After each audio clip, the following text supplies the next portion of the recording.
Nuestro lento está enfocado hoy en Ecuador cuando los hechos son los siguientes. El periodista ecuatoriano Martín Pallares le ganó una batalla jurídica al expresidente Rafael Correa luego de que fuera declarado inocente ante la demanda interpuesta por el exmandatario por presunta injuria cuando el comunicador lo criticó en un artículo de opinión. En esta oportunidad, el señor juez ha creído que no debe sancionar a quienes cometen este tipo de infracciones, ha ratificado su inocencia. Esperaremos a ver qué dice la Corte Provincial. El debate. Martín Pallares enfrentó los ataques constantes del entonces presidente Rafael Correa durante muchos años, quien en varias oportunidades lo tildó de mentiroso, de tonto, hasta de enfermo. Por eso, para varios sectores, este fallo judicial se considera una victoria para el periodismo y una derrota para el legado de los ataques contra la libertad de expresión que, según varias voces, pretende dejar el exmandatario.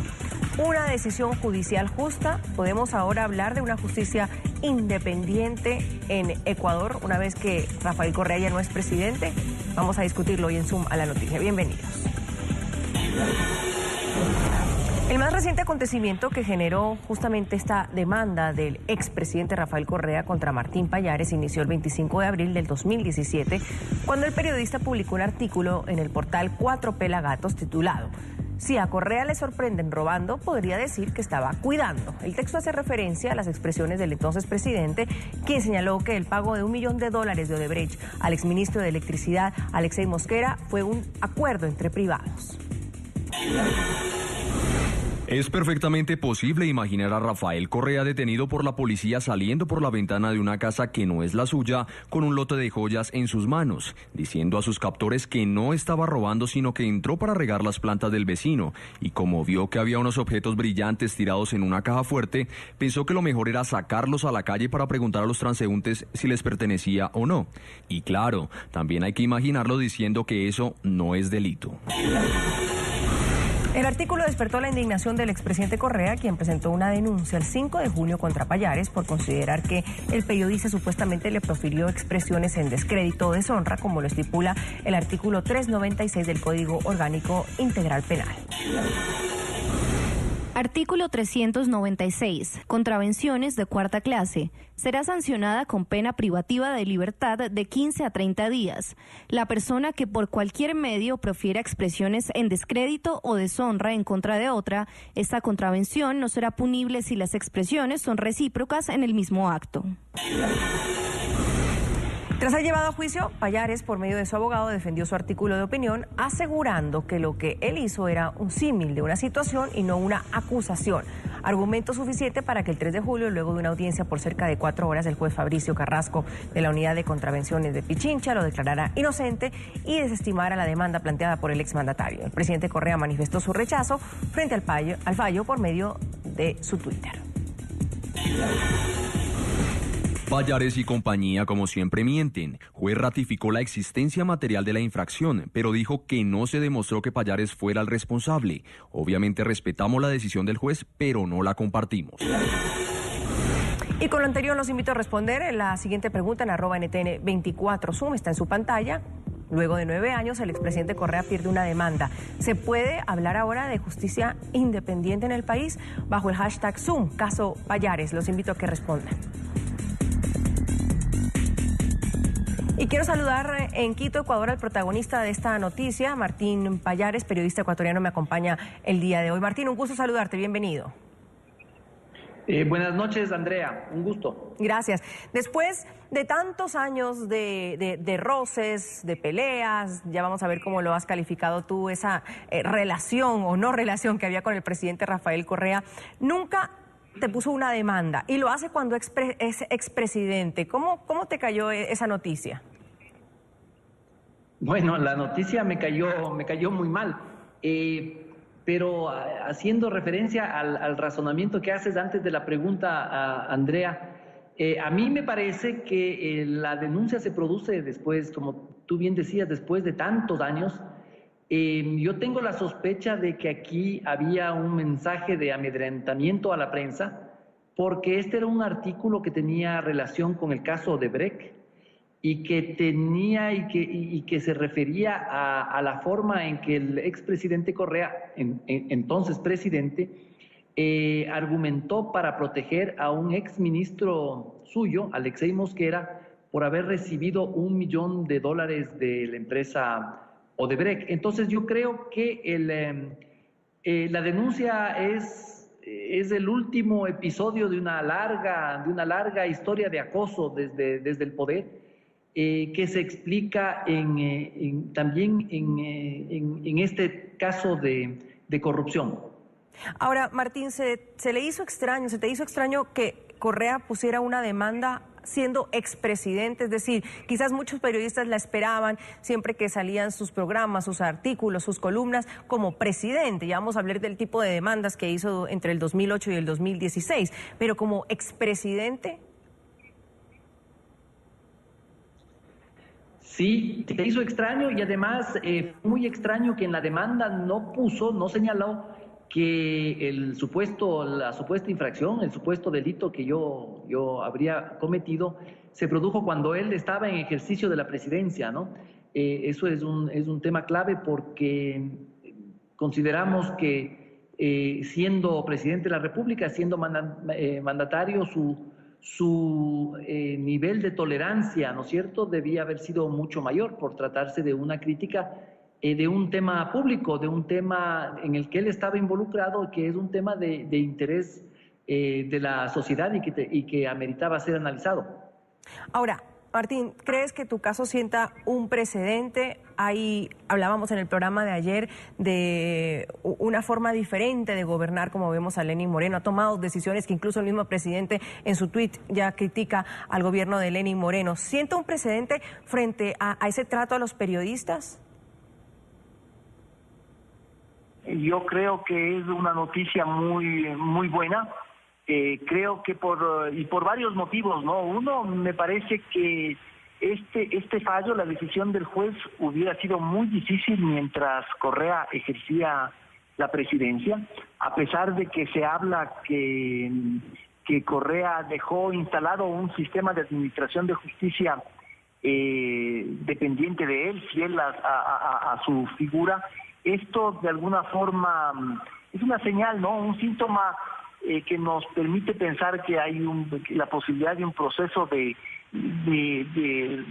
distanciamiento y de posible independencia de la justicia frente a la figura del expresidente. Martín, pero entonces tú dices de una posible independencia de la justicia. ¿Demuestra el fallo a tu favor de una presión que tenían los jueces? Porque hay 6 demandas a periodistas, a un banco incluso, entre el 2008 y el 2016 que hizo el presidente Rafael Correa, todas a favor de él. ¿Demuestra que sí hubo esa presión que incluso los medios y ustedes, los periodistas, denunciaron durante años que había en la justicia?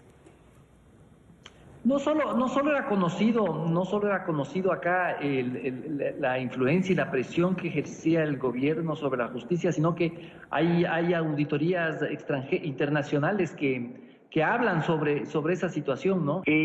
La prensa aquí ha dicho, a mí no me consta, la prensa aquí ha dicho que este es el primer caso que él pierde en 10 años. Yo la verdad no he hecho la investigación porque son muchos los juicios que tiene el presidente Correa. A él le gusta mucho iniciar demandas, etcétera.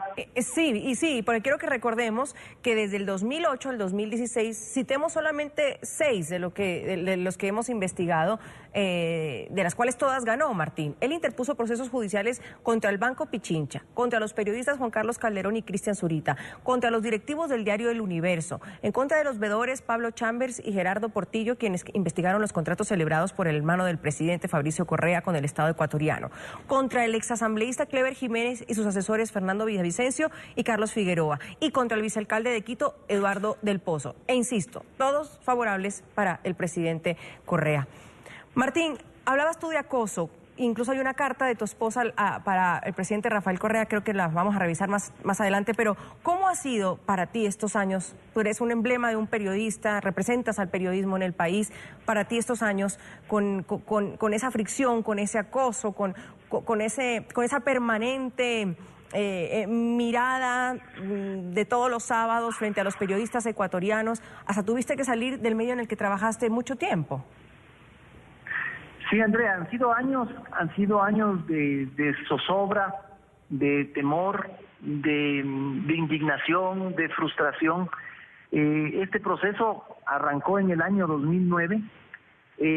Han habido momentos muy duros, creo que fue el año 2013 por ahí, en que cada sábado me dedicaba un espacio de sus shows sabatinos, en los que me descalificaba, me insultaba, me trató muchas veces de enfermo, etcétera. Esto obviamente en medio de una atmósfera política muy polarizada, donde el presidente Correa además era un presidente muy popular, no hay como dejar de decir esto.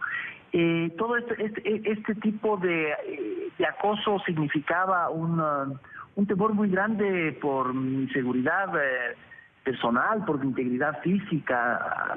Afortunadamente nunca pasó mayor cosa, más allá de insultos y de amenazas virtuales, pero han sido años muy complicados. Yo tuve que salir al desempleo, tuve que montar con unos colegas que estaban en una situación parecida, un medio de comunicación, que es el portal Cuatro Pelagatos, desde donde seguimos trabajando, y precisamente es un artículo en Cuatro Pelagatos el que ocasiona esta demanda. Martín, gracias por tu tiempo. Los que somos ecuatorianos y hemos vivido junto a ti el periodismo sabemos lo que ha sido. Le deseamos, por supuesto, a ti todo el éxito y aunque es un mes simplemente de gobierno del presidente Lenín Moreno, abogamos porque el periodismo en el Ecuador se retome y podamos trabajar con tranquilidad. Gracias, Martín.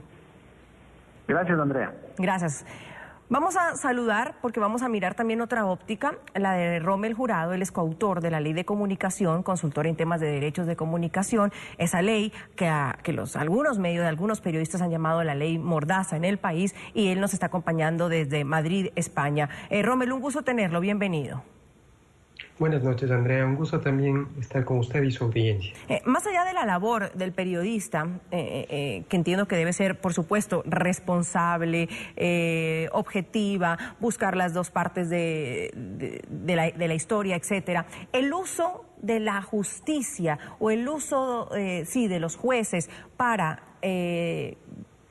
poner como delito la opinión en los periodistas, cambia la figura una vez que Lenín Moreno está en el poder. Es decir, esa figura, y lo decía Martín Pallares, fue usada mucho por el presidente Rafael Correa contra los periodistas.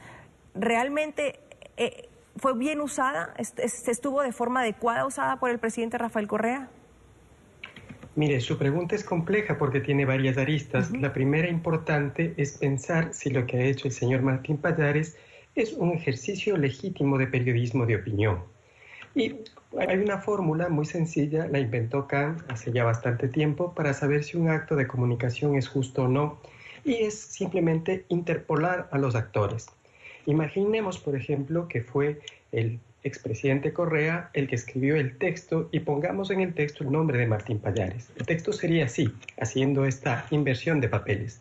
Es perfectamente posible imaginar a Martín Pallares detenido por la policía, saliendo por la ventana de una casa que no es la suya, con un lote de joyas en sus manos, diciendo a sus captores que no está robando, sino que entró para regar las plantas del vecino. Y como vio que había unos objetos brillantes tirados en una caja fuerte, pensó que lo mejor era sacarlos a la calle para preguntar a los transeúntes si les pertenecía o no. Y claro, también hay como imaginarlo diciendo que eso no es delito.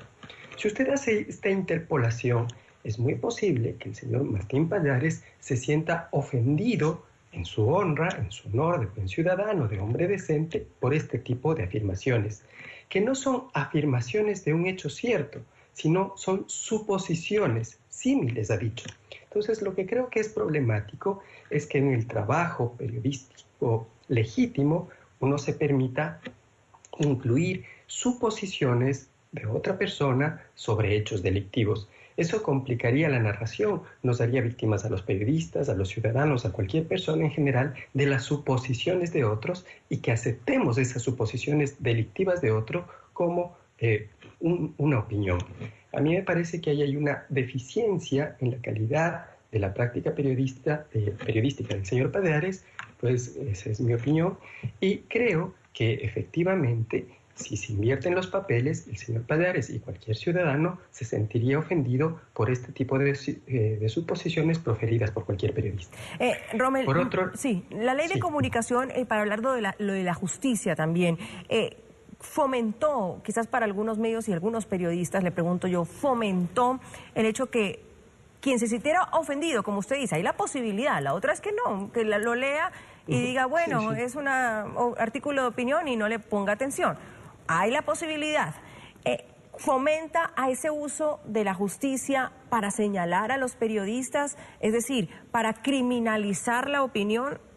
En eso, y yo sé que usted es coautor de la ley de comunicación, pero no fue una herramienta, un arma que tuvo el poder para hacer lo que hizo. No, de ninguna manera. La opinión básicamente es la expresión personal de determinados hechos o de determinadas personas, pero no implica ni la imputación de delitos ni la imputación de actos contrarios al ordenamiento jurídico. Yo puedo opinar que el señor Martí Pallares es un periodista muy calificado o que no es muy calificado, que hace con destreza o con poca destreza su oficio. Eso es opinar, hasta ahí puedo llegar, pero no puedo imputarle falsamente la comisión de un delito, ni usar giros de palabras que hagan suponer que él es un delincuente. Ahí estoy violentando sus derechos. Desde esa perspectiva, la ley de comunicación garantiza el derecho a opinar libremente. Lo que impide es que a guisa de opinión se practiquen actos de comunicación que pueden ser lesivos a los derechos de cualquier ciudadano, y esa misma limitación tiene para las autoridades. Mire, el señor Pallares se ha quejado con justa razón, me parece, de que fue víctima de una serie de epítetos. Pues la manera más justa de responder a ese tipo de sentimiento, de sensación, es no reprisar la conducta que se está reprochando. Uno no puede ni insultar, ni tampoco puede de ninguna manera crear suposiciones delictivas o calificar de ladrón a otra persona. Eso me parece que no es la manera correcta de hacer periodismo. Rommel, cuando Lenín Moreno dice que la ley de comunicación puede ser mejor y que se podría entrar a dialogar para reformarla, ¿qué opina usted? Digo que hay aspectos que pueden ser efectivamente mejorados. Mire usted, la publicidad de bebidas y alimentos es supremamente conflictiva por las implicaciones para la salud pública que existe. La inversión en medios nacionales por parte de personas extranjeras es otro tema importante. Hay que saber si eso es viable, posible, deseable para la sociedad ecuatoriana. Hay temas también que tienen que ver con la publicidad alternativa, esta que se hace sin contar con nuestra voluntad a través de SMS o de correos o por correo físico que nos dejan en las puertas. Hay otros temas complicados, por ejemplo, el de la institucionalidad. Cómo reforzarla, cómo reforzar los procedimientos, cómo afinar sus competencias, son cosas que se pueden conversar. Incluso hay temas relacionados con el ejercicio de la libertad de expresión que pueden ser complicados. Por ejemplo, el tema del linchamiento mediático o la censura previa por omisión. Pero hay un núcleo duro de derechos en la ley de comunicación que deben ser defendidos. Horarios y audiencias para que niños, niñas y adolescentes tengan efectivamente una programación adecuada a su desarrollo, el derecho de réplica, el derecho de rectificación, el derecho de las personas a recibir información verificada, contrastada, exacta, es decir, el derecho a que no le mientan, y el derecho a que si es involucrado en un acto que en realidad no es verdadero, que es falso, pues se pida la rectificación correspondiente. Estos derechos deben ser protegidos. El derecho a redistribuir las frecuencias de forma equitativa entre sectores público, privado y comunitario son cosas que a mi juicio no deberían perderse. Entonces, cuando el presidente Moreno dice que efectivamente puede producir un diálogo sobre algunos aspectos de la ley de comunicación, quiero pensar que es sobre estos aspectos comerciales no regulados o aspectos institucionales que bien podrían afinarse, pero que respeta y quiere seguir respetando este núcleo de derechos que han sido un avance para los ciudadanos. Rommel Jurado, coautor de la ley de comunicación, le voy a agradecer por habernos acompañado, Rommel, un gusto. Un gusto también. Muy amable.